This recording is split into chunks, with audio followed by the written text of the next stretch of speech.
The bad news is that we have not reached an agreement. We go back to the United States having not come to an agreement.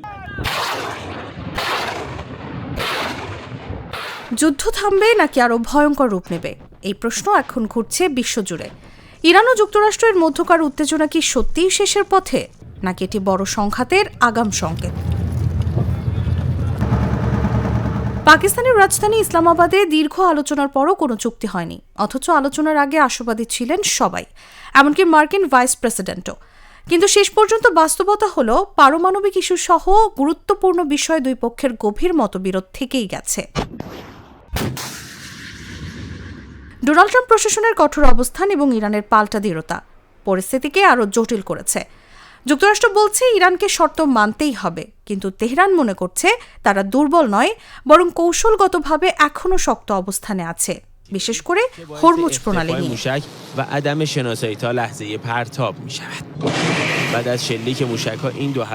তাহলে সামনে কি?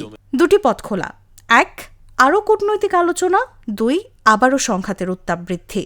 বিশেষজ্ঞরা বলছেন আশা পুরোপুরি শেষ হয়নি, কারণ আনুষ্ঠানিক আলোচনা ভেস্তে গেলেও ব্যাক চ্যানেল যোগাযোগ এখনও চালু রয়েছে।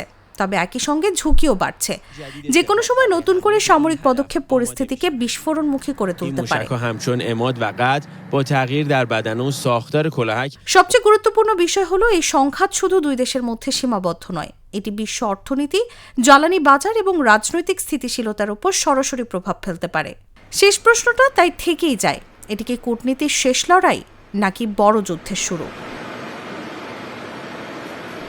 নিউজ ডেস্ক, জাগো নিউজ।